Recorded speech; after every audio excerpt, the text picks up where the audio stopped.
City India news Telugu. Ambedkar ఆశయ సాధన సమితి ఆధ్వర్యంలో 134వ జయంతి సందర్భంగా మా ఎన్గొండ గ్రామంలో రక్తదాన శిబిరం మరియు మెడికల్ క్యాంప్ను ఎస్విఎస్ వారి ఆధ్వర్యంలో నిర్వహించినందుకు చాలా ఆనందంగా ఉంది. దాంతోపాటు కరోనా సమయంలో మరి గ్రామానికి సేవ చేసినటువంటి ఆశా వర్కర్లకు కానీ మరియు మిగతా వివిధ రంగాల ఉద్యోగులకు మా ఎన్గొండ అంబేద్కర్ ఆశయ సాధన సమితి ద్వారా వాళ్ళకు సన్మానం చేసి చాలా మంచి కార్యక్రమం ఏర్పాటు చేసినారు. దీనికి మేము చాలా గర్విస్తున్నాం. ఇలాగే వీరి సేవలు కొనసాగించాలని చెప్పి నేను ఈ అందరి పూర్వకంగా సభాపూర్వకంగా నేను తెలియజేసుకుంటూ నమస్కారం చేస్తాను. డాక్టర్ బిఆర్ అంబేద్కర్ గారి 134వ జయంతి శుభాకాంక్షలు తెలియజేస్తూ అంబేద్కర్ ఆశయ సాధన సమితి ఆధ్వర్యంలో ఎస్విఎస్ హాస్పిటల్ వారి సౌజన్యంతో ఈరోజు అంబేద్కర్ జయంతి సందర్భంగా రక్తదాన శిబిరం అలాగే వైద్య శిబిరం ఏర్పాటు చేయడం జరిగింది.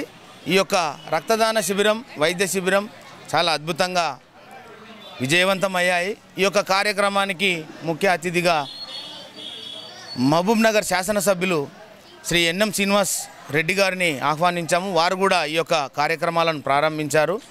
వారు కూడా చాలా సంతోషం వ్యక్తం చేశారు. ఇలాంటి సేవాభావం ఉన్నటువంటి కార్యక్రమాలు ఇంకెన్నో చేయాలని వారు కూడా సూచించారు.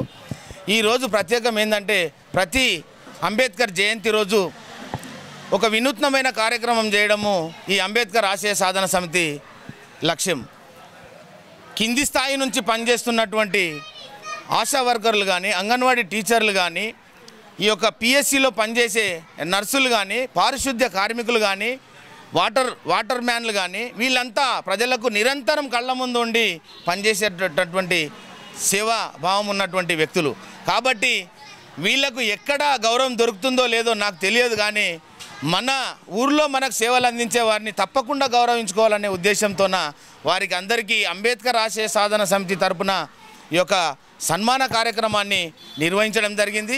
వారు కూడా చాలా సంతోషంగా ఫీల్ అవుతున్నారు. కాబట్టి మాకు ఎప్పుడు కూడా ఎవరు గౌరవించిన పరిస్థితి లేదు. మీ యొక్క సంఘానికి ప్రత్యేక ధన్యవాదాలను తెలియజేయడం జరిగింది. కావున ఇక్కడికి విచ్చేసినటువంటి ప్రజాప్రతినిధులు, నా సంఘ సభ్యులు, నా తోటి మిత్రులందరికీ ఈ యొక్క కార్యక్రమానికి పిలవగానే వచ్చినటువంటి సన్మాన గ్రహీతలకు అందరికీ కూడా ధన్యవాదాలు తెలియజేస్తూ